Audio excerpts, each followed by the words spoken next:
I was sitting in a sterile room at Meadowbrook Senior Living, staring at institutional beige walls when I heard my daughter, Linda's voice outside my door. She was talking to my son, David, and they thought I couldn't hear them. Just keep her confused for another week. Once the power of attorney processes, we can sell the house and split everything. Then David's response made my blood run cold. Thank God I'm 3 months behind on the mortgage. That's when I understood my own children weren't protecting me. They were burying me alive so they could pick over my bones. My name is Evelyn Miller, and I'm 72 years old. For most of my life, I thought I did everything right. I raised 3 children as a single mother after my husband died of a heart attack when I was 43. Tom and I had been married 20 years, 20 good years. He was my high school sweetheart, my best friend. The man who held my hand through 3 difficult pregnancies and never once made me feel like I was doing anything alone. And then one Tuesday morning, he collapsed in our driveway on his way to work, gone before the ambulance arrived. 46 years old, I became a widow with 3 kids. Linda was 11, David was 8, and Robert was just 5. I had a part-time job as a dental hygienist and a mortgage. I couldn't afford on my own. No substantial life insurance because we were young and invincible. Or so we thought. No savings to speak of because we'd been focused on raising our family, not preparing for tragedy. I could have fallen apart. Some days I wanted to, but those 3 little faces looked at me every morning, waiting to see if their world would crumble completely or if somehow I'd hold it together. So I held it together. I took on full-time hours at the dental office, then picked up evening shifts at another practice across town. On weekends, I cleaned houses. I became an expert at stretching a dollar, at making 1 chicken last for 4 dinners, at buying clothes at thrift stores and telling the kids they were vintage treasures. I missed school plays because I was working, missed parent-teacher conferences, missed so much of their growing up because I was too busy making sure they could grow up at all. But I did it, put them all through college. Linda went to Ohio State for business. David got his engineering degree at Cincinnati. Robert bounced around a bit but eventually finished with a degree in marketing. I helped each of them with their first apartments, their first cars. I was there when they needed me, always. I kept working until I was 65, saved every penny I could, invested carefully with help from a financial advisor at the bank. I bought a small rental property when the market crashed in 2008, fixed it up myself, and rented it out for steady income. By the time I retired, I was comfortable, not rich, but secure. I owned my home outright in a nice suburb of Cleveland, had a healthy retirement account. The rental income covered my property taxes and gave me a cushion. I'd built a good life from the ashes of tragedy. I'd done everything a good mother was supposed to do. Sacrificed, provided, supported. I thought that's what love looked like. Give everything, expect nothing, just be there. I thought my children would appreciate what I'd done for them, that when I needed them, they'd remember. That the foundation I'd built with my blood, sweat, and tears meant something. I was wrong. It started about 8 months ago, subtly at first. My daughter, Linda, the oldest at 48, began visiting more often. At first, I was thrilled. Linda had always been busy with her real estate career and her own family. We'd have lunch maybe once a month if I was lucky. But suddenly, she was stopping by twice a week, bringing groceries, asking about my doctor's appointments, insisting on driving me places.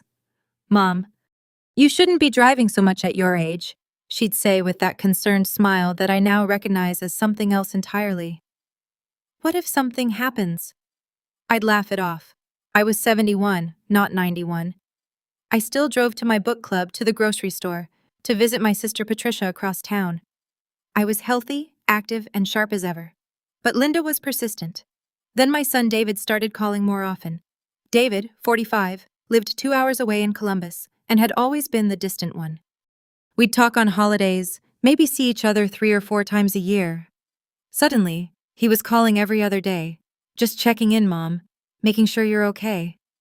You know, at your age, things can change quickly. My youngest, Robert, 42, joined the chorus. Sweet Robert, who I'd helped financially more times than I could count, who'd lived in my basement until he was 31. Even he started expressing concerns. They held a family meeting at my house on a Saturday in March. All 3 of them sitting in my living room with serious faces as if someone had died. Linda took the lead, as she always did.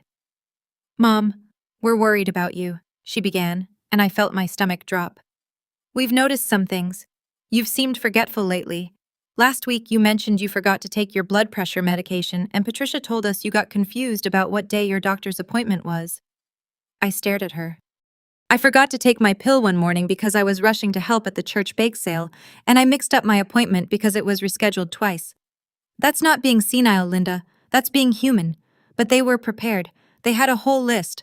I'd repeated a story about my neighbor twice in one conversation. I'd left the stove on after making tea. I'd called David by Robert's name once. Normal things, things everyone does. But the way they presented it, you'd think I was wandering the streets in my nightgown talking to lampposts. We think it would be best if you had some help, David said carefully. Maybe someone to check on you daily, or perhaps an assisted living facility where you'd have support and wouldn't have to worry about maintaining the house. I felt anger rising in my chest. I'm not going anywhere. This is my home. I'm perfectly capable of taking care of myself. Linda reached over and patted my hand in a way that felt condescending. We just want what's best for you, Mom. We've done some research. There's a wonderful place called Meadowbrook Senior Living. It's not a nursing home. It's an active community for independent seniors. You'd have your own apartment, activities, and medical staff on site just in case. I said no, but they didn't let it go. Over the next few weeks, the pressure intensified. They'd call with new incidents to report. Linda found an old carton of milk in my fridge and decided I was unable to manage grocery shopping. Robert claimed I'd sounded confused during a phone call. David sent me articles about elderly people who'd fallen in their homes and weren't found for days. They were building a case. I just didn't realize how far they were willing to take it. In late April, Linda called and asked me to come to her house for dinner. Just a casual family gathering, she said. All the kids and grandkids would be there. I hadn't seen my grandchildren in weeks because Linda had been making excuses about everyone being busy, so I jumped at the chance. When I arrived, something felt off immediately. The house was too quiet, no grandkids running around, no sound of cooking from the kitchen. Linda and her husband Greg were there along with David and his wife Susan. Robert sat on the couch looking uncomfortable. Where are the kids? I asked. They had other plans. Linda said smoothly. Come sit down, Mom. We need to talk about something important. They'd brought in a social worker, a woman named Karen, with a kind face and a clipboard. She started asking me questions, gentle at first, then more probing. What year was it? Who was the president? Could I count backward from 100 by sevens? I felt like I was being ambushed, evaluated, judged. My own children had set a trap for me. What is this? I demanded, standing up. I'm leaving. Mom, please. David stood as well, blocking my path to the door. We just need you to listen. We've been to a lawyer. We have concerns about your capacity to make decisions. We're filing for guardianship. The word hit me like a physical blow, guardianship. They wanted to take away my legal rights, my autonomy, my freedom to make my own decisions. You can't do this, I whispered. Linda's face was stern now. The concerned daughter act dropped. We can, and we are. It's for your own good. We've already found a place for you at Meadowbrook. You'll be moved in by the end of the week. I looked at my 3 children, these people I'd sacrificed everything for, and saw strangers. Calculating strangers who were taking my life away from me. I left that house in a daze, drove home with tears streaming down my face. And then I did something I should have done weeks earlier. I called my sister Patricia. Patricia came over within an hour. She's 2 years older than me, sharper than a tack, and doesn't suffer fools. She'd been a paralegal for 30 years before retiring. When she walked in and saw my face, she wrapped me in a hug that I desperately needed. Tell me everything, she said. And I did. When I finished, she sat perfectly still. I could see her mind working, processing. Then she asked the question that would change everything. Evelyn, have you looked at your finances lately? Your actual accounts, not just what Linda tells you? My heart started pounding. Linda's been helping me with some of the paperwork. She said it would be easier if she could access my accounts online to help me pay bills and manage things. Why? Patricia's expression shifted into something I'd never seen before, fear mixed with fury. Please tell me you didn't give her power of attorney. Not yet. She's been pushing me to sign papers, but I kept putting it off. Something didn't feel right about it. She'd get this look in her eyes when I'd say I needed more time to review them. We need to check your accounts right now. Every single one. My hands were shaking as I opened my laptop. Patricia pulled up a chair beside me and we spent the next 3 hours going through everything. My checking account, savings, investment accounts, the rental property statements. With each page, each transaction, I felt sicker. Small withdrawals at first, 200 here, 500 there. Amounts I might chalk up to memory lapses or legitimate expenses I'd forgotten about. But then we started seeing the pattern. The amounts got larger, more frequent, and they were always just under the threshold that would trigger automatic alerts from the bank. Someone had done their homework. There. Patricia pointed at the screen, her voice tight. $5,000 transferred out of your savings to this account number. Do you recognize it? I didn't. She copied the number and ran it through a search. It took 15 minutes of digging through my old papers, but we found it. One of Linda's business accounts that I'd written a check to years ago for her real estate startup. I'd kept the carbon copy.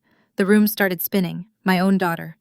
We kept digging, found transfers to accounts belonging to David, to Robert. Over the past 6 months, nearly $40,000 had been systematically siphoned from my accounts. The rental property income, which used to be deposited directly into my savings, was now going to an account I'd never authorized. I ran to the bathroom and threw up. When I came back, Patricia had printed everything, pages and pages of evidence, all laid out on my dining room table in neat chronological order, the paper trail of my children's betrayal. They've been planning this for months, Patricia said quietly. Look at the timing. The withdrawal started right after Linda began visiting you more often. This wasn't opportunistic, Evelyn. This was calculated. I sat down heavily, my legs unable to hold me anymore. The nursing home. They were going to put me in that place so I couldn't see the statements, couldn't access my own accounts. They'd have complete control, and I'd be locked away with everyone thinking I was senile. Not just locked away. Patricia's voice was hard. I'm betting they were going to sell your house too. That's why Linda was so insistent about you moving into Meadowbrook. With you out of the way and power of attorney in hand, they could liquidate everything. Your home, the rental property, all of it.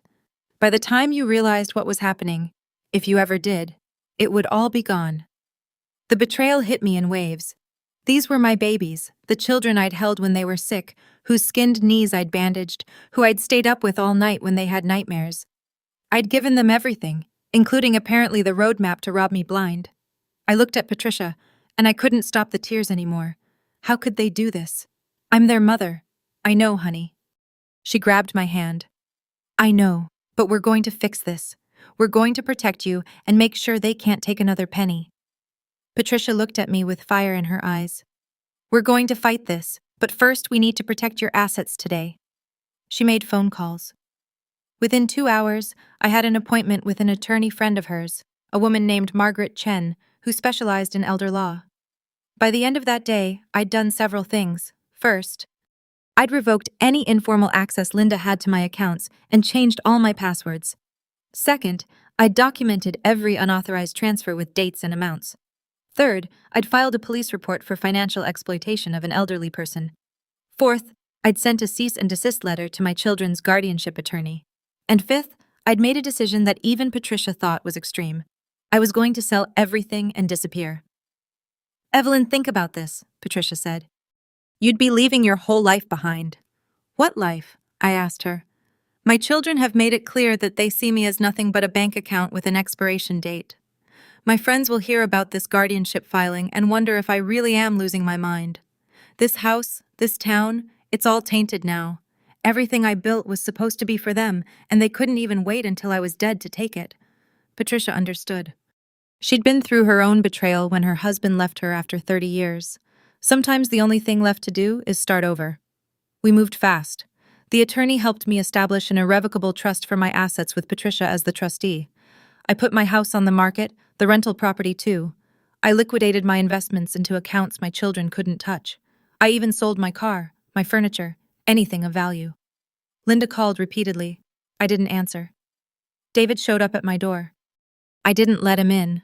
Robert sent tearful text messages about how they were only trying to help me.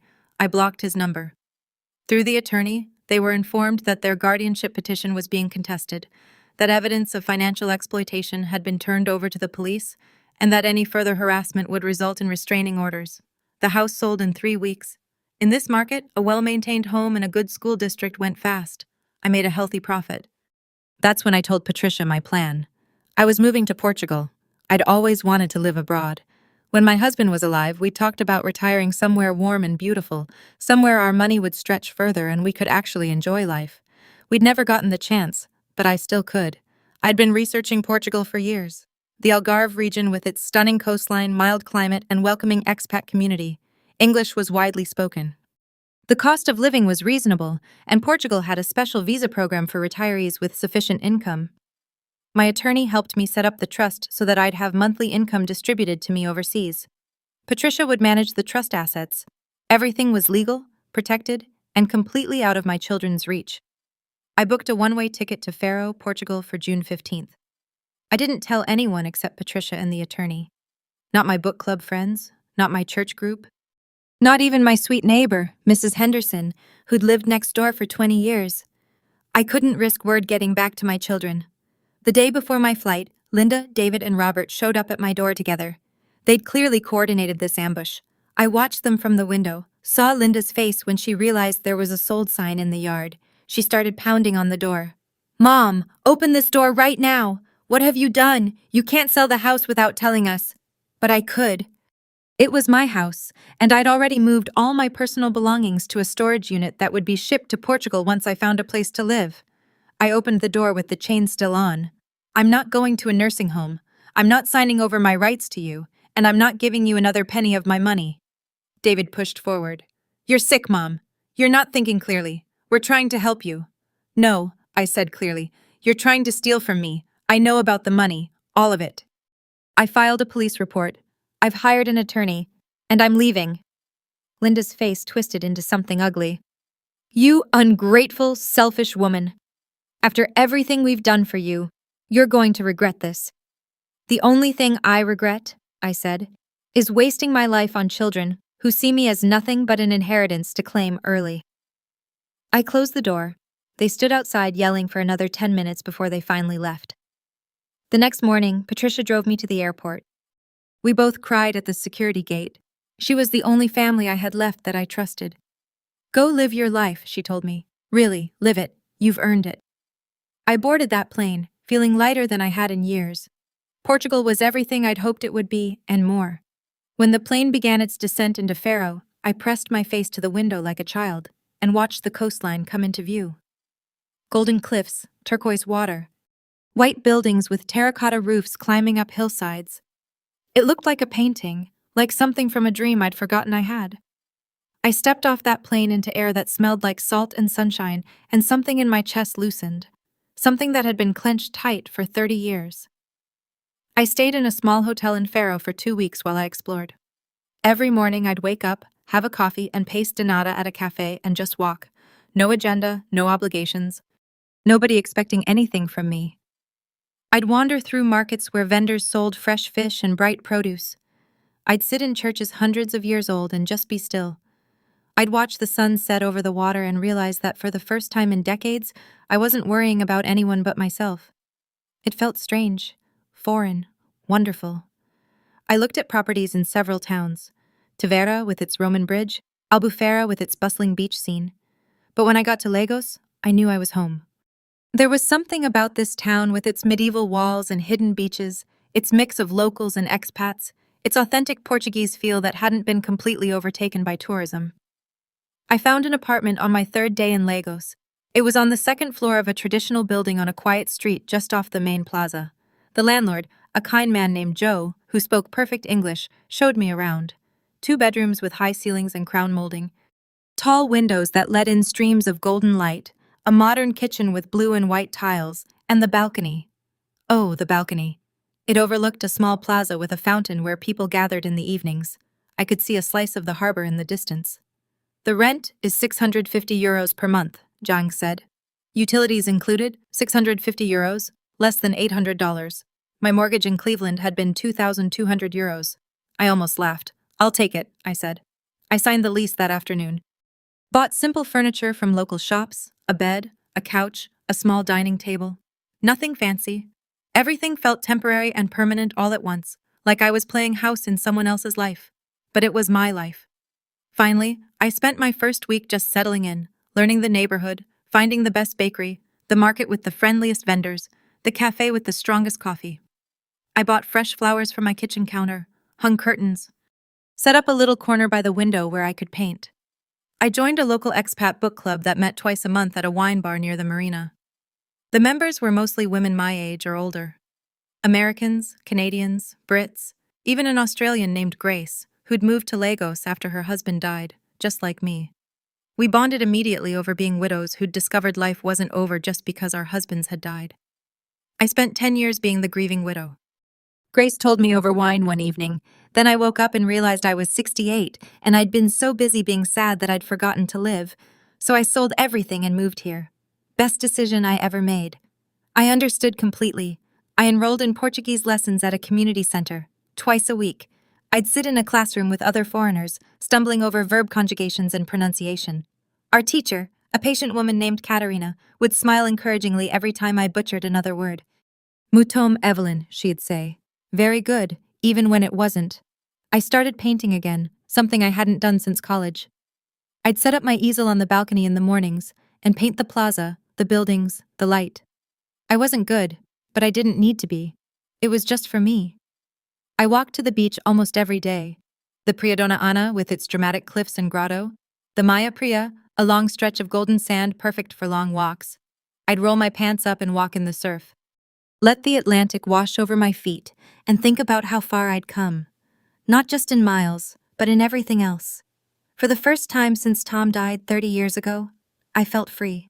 Free from obligation, from guilt, from the constant weight of other people's needs pressing down on me.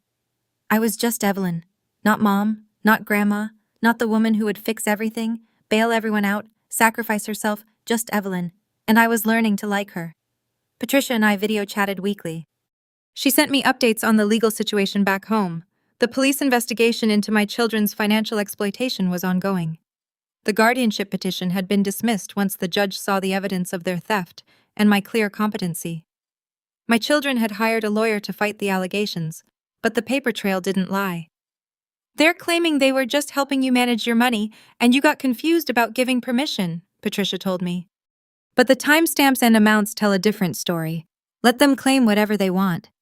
I said, I'm done. And I was. I'd blocked their numbers, changed my email. They had no way to contact me. For 6 months, I lived in blissful silence until the day Patricia called with news. They know where you are, she said, her voice tight. Linda hired a private investigator. They have your address in Lagos. My stomach dropped. How? Paper trail from the visa application, probably. Or maybe someone from your old book club mentioned it. Does it matter? They know. 2 days later, my phone rang from a gizzy number I didn't recognize. Portuguese country code. I debated not answering, but curiosity won. Hello, Mom. Linda's voice tight and controlled. We need to talk. I should have hung up.